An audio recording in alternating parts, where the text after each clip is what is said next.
వైకుంఠుని 14వ అవతారం నరసింహస్వామి. హిరణ్యకశిపుని సంహరించడానికి, ప్రహ్లాదుని రక్షించడానికి సగం సింహం సగం నరుని రూపు దాల్చి వచ్చారు శ్రీహరి. నరసింహస్వామిగా వచ్చిన శ్రీహరి అవతారమే 14వ అవతారం. ఒకటి హిరణ్యకశిపుడు అతన్ని చంపడానికి, ఆ రాక్షసుని చంపడానికి, అలాగే అతని కుమారుడైన ప్రహ్లాదుని రక్షించడానికి సగమేమో సింహము సగమేమో మానవుని, నరుడు అంటే మానవుడి అవతారంతో శ్రీహరి నరసింహ అవతారం ఎత్తి హిరణ్యకశిపుడిని చంపి ప్రహ్లాదుని రక్షించాడు. అది ఆయన యొక్క 14వ అవతారం నరసింహ అవతారం. బలిచక్రవర్తిని పాతాళానికి పంపడానికి, అంతవరకు త్రైలోక్యాధిపత్యం వహించిన స్వర్లోకాన్ని అతని ఆక్రమణ నుంచి తప్పించడానికి ఈ విధంగా వామన అవతారాన్ని ధరించాడు పరమాత్మ. ఇది 15వ అవతారం. బలిచక్రవర్తి ప్రహ్లాదుడికి మనవడు. అతడు సప్తచిరంజీవుల్లో ఒకడు. అయినా కూడా రాక్షసుడు. అలాగే దేవతల్ని ఎవరి ధర్మం వాళ్ళు నిర్వర్తించాలి. ధర్మాత్ములైన వాళ్ళు మాత్రమే రాజ్యపాలన చేయాలి. అలా కానప్పుడు శ్రీహరి అంటే ధర్మాత్ముడు అయినా కూడా దోవ చూపించేవాళ్ళు సన్మార్గులు కాకపోతే, పక్కనున్న బలగము అధికారంలో ఉన్న వాళ్ళకి తప్పుడు సలహాలు ఇస్తుంటే పాటించటము, ఇలాంటివి చేస్తున్నప్పుడు వాళ్ళని నిరోధించాల్సి వస్తుంది. అట్లాంటిది మంచివాడే అయినా కూడా బలిచక్రవర్తి త్రైలోకాధిపత్యం తీసుకొని ఇంద్రుడిని అక్కడి నుంచి వెళ్ళకొట్టి దేవతల్ని అందరినీ వెళ్ళకొట్టడం అతను చేసిన తప్పిదం అయినందువల్ల అతన్ని పాతాళానికి పంపించటానికి విష్ణుమూర్తి ఎత్తిన అవతారం వామన అవతారం. ఇది విష్ణుమూర్తి యొక్క 15వ అవతారం. బ్రాహ్మణ ద్రోహులై లోకకంటకులుగా పరిణమించిన క్షత్రియులను సమూలంగా పెకిలించి వేయబోని దిగిన షోడశ అవతారం పరశురాముని రూపంలో ప్రకటితమైంది. అంటే బ్రాహ్మణులకి ఎప్పుడు ఎవరు ద్రోహం చేయకూడదు. వాళ్ళు ఎప్పుడు లోకక్షేమం కోసం, లోకాన్ని ఉద్ధరించడం కోసం, స్వార్థంగా వాళ్ళ కోసం వాళ్ళు కాకుండా సర్వే జనా సుఖినో భవంతు, లోకాన్ సమస్తాన్ సుఖినో భవంతు అని ఎప్పుడూ మొత్తం లోకాలన్నిటికీ మంచి జరగడం కోసం ప్రార్థించేటువంటి అట్లాంటి బ్రాహ్మణులకి క్షత్రియులు నిజానికి బ్రాహ్మణులని రక్షించాలి. క్షత్రియులు అంటే ఒకప్పటి రాజులు. ఈ రాజులు దేశంలో ఉన్న వాళ్ళని, లోకంలో మనం వాళ్ళ కింద బ్రతికే ప్రతి వాళ్ళని, ఒక బ్రాహ్మణులనే కాదు ప్రతి వాళ్ళని కూడా రక్షించడం అనేది క్షత్రియుల బాధ్యత. కానీ వాళ్ళ బాధ్యతని విస్మరించి బ్రాహ్మణులకి ద్రోహం చేస్తూ అది లోకకంటకం అయిపోతుంది. ఎందుకంటే వాళ్ళకి ద్రోహం చేసినప్పుడు లోకాలు సుభిక్షంగా ఉండలేవు. బ్రాహ్మణ ద్రోహము, బ్రాహ్మణ నింద లోకాన్ని భద్రంగా ఉంచలేవు. అటువంటప్పుడు అట్లాంటి బ్రాహ్మణులకి ద్రోహం చేస్తున్న లోకకంటకులుగా ఉన్నటువంటి ఆ రాజులందరినీ, మొత్తం అట్లాంటి రాజులు ఎవరైతే ఉన్నారో వాళ్ళందరినీ సమూలంగా పెకిలించడం అంటే ఇక వాళ్ళని వధించేశాడు ఆయన.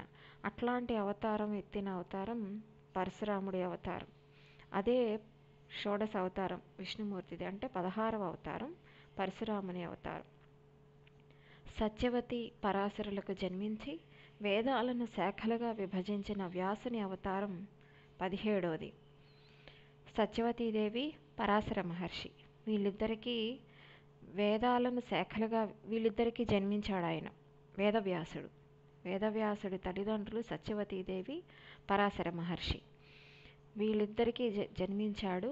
వేదాలని శాఖలుగా విభజించాడు. అంటే ఉన్న వేదాలని శాఖలుగా, 4 వేదాలని శాఖలుగా విభజించాడు. అంతేకాకుండా ఆ వేదాల్లో ఉన్న సారమంతా అష్టాదశ పురాణాలు అందరికీ అర్థమయ్యే రీతిలో 18 భాగాలుగా విడదీసి ఆ 4 వేదాల సారమంతా ఈ 18 పురాణాల్లో ఒక్కొక్కటి ఒక్కొక్క రకంగా ఆయన నియమించి అందరికీ అర్థమయ్యే రీతిలో పురాణాలుగా అందరూ నేర్చుకోవాలి, అందరూ పాటించాలి అని పురాణాలుగా కూడా శాఖలుగా విభజించి అందరికీ అందించాడు.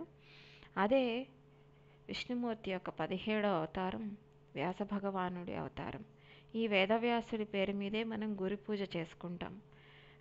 గురు పౌర్ణిమ అని చేస్తాం కదా, ఆషాఢ పౌర్ణిమ. ఆ గురు పూర్ణిమ అసలు చేయవలసింది వేదవ్యాసముని. ఎందుకంటే ఆయన లేకపోతే ఈ పురాణాలు లేవు, ఈ వేదాలన్నీ మనకు అందేవి కాదు, మనమేమి తెలుసుకునే వాళ్ళము కాదు. కాబట్టి ఆయన్ని ఉద్దేశించి చేసుకున్నదే వేదవ్యాసుడు. కాబట్టి ఆయన వ్యాసుడు మహర్షి విష్ణుమూర్తి అంశ.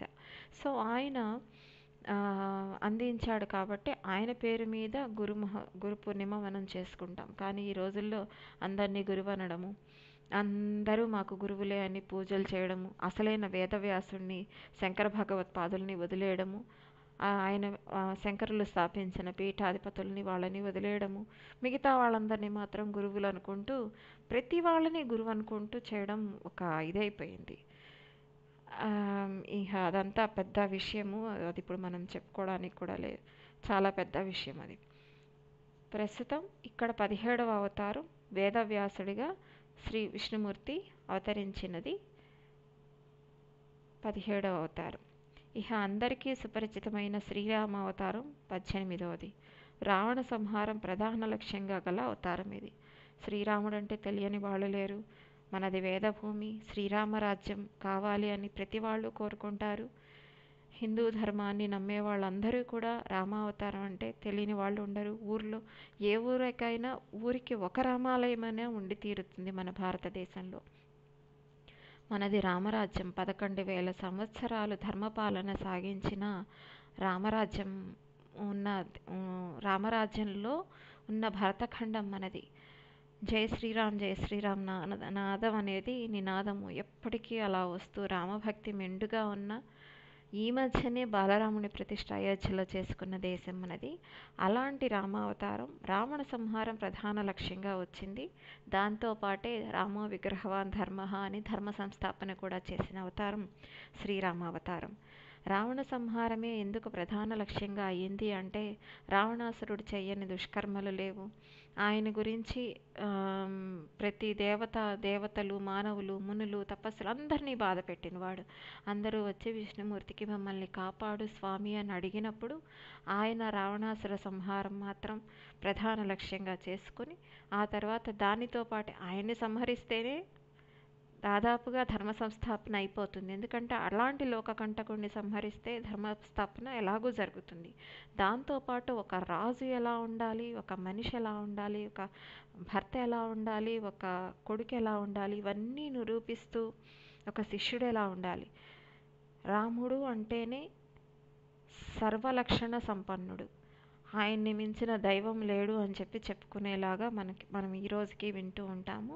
అలాంటి రామావతారమే విష్ణుమూర్తిది 18వ అవతారం.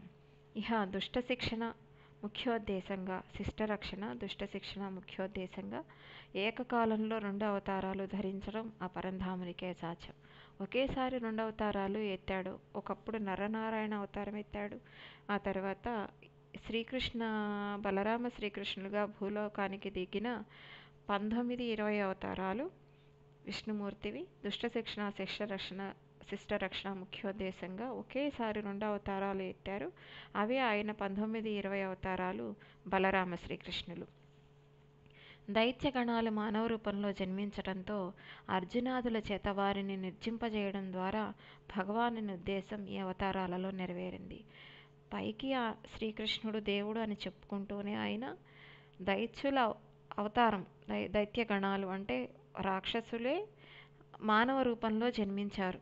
దుర్యోధనాదుల రూపంలో మానవులుగా దైత్యులే పుట్టారంటే రాక్షసులే పుట్టారు. అలాంటి వాళ్ళని అర్జునుడు మొదలైన పాండవులు మొదలైన వాళ్ళ ధర్మం కోసం నిలబడే వారి చేత అటువంటి దైత్యులని సంహరించటమే ముఖ్య ఉద్దేశంగా పెట్టుకుని వచ్చిన అవతారం శ్రీకృష్ణ అవతారం.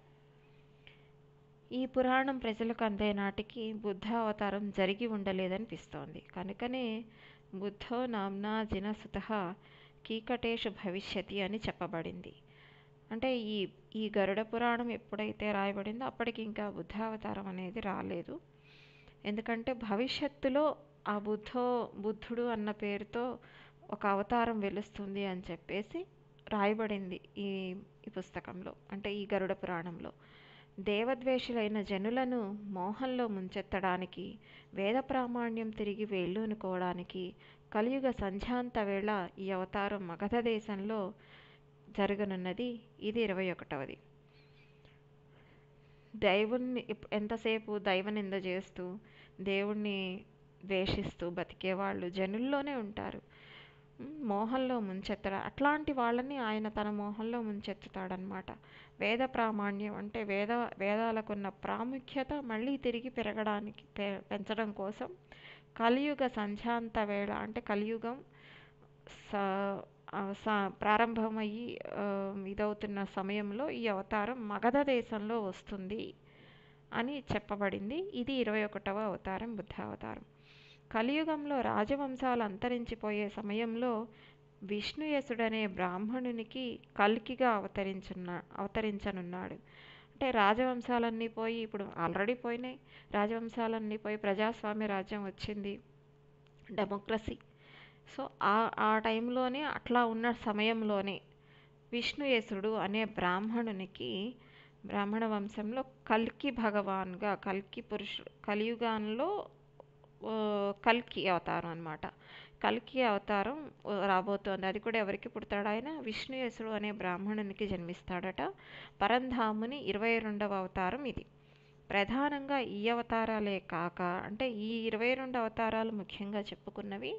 ఇవే కాకుండా ఇంకా విష్ణుమూర్తి అవసరార్థం అంటే అవసరాన్ని పట్టి సత్వనిధి, జనార్దనుడు, జనోద్ధరణ రీత్యా చిన్న పెద్ద అవతారాలు చాలానే ఎత్తాడనమాట. అంటే ఎంతసేపు సత్యాన్ని, జనులను ఉద్ధరించడాన్ని లక్ష్యంగా పెట్టుకున్న విష్ణుమూర్తి చిన్న అవతారాలు, పెద్ద అవతారాలు ఇంకా చాలానే ఉన్నాయనివి. ముఖ్యమైనవి మాత్రం ఈ 22. వ్యాసుల వారే ఈ అంశాన్ని స్పష్టంగా నాకు చెప్పారు అని ఈయన చెప్తున్నాడు సుత మహర్షి. గరుడ పురాణం రూపేణ ఆ లీలా విభూతులు మీరిప్పుడు తెలుసుకుంటారు అని కూడా ఆయన చెప్తున్నాడనమాట. ఇవి విష్ణుమూర్తి యొక్క 22 ముఖ్యమైన అవతారాలు. ఇంకా చాలానే ఉన్నాయి. అవన్నీ నిదానంగా ఈ గరుడ పురాణంలో ఒక్కొక్కటి కొన్ని వస్తాయి, కొన్ని విషయాలు వస్తాయి అని సూత మహర్షి సౌనకాది మహర్షులకి చెప్తున్నాడు.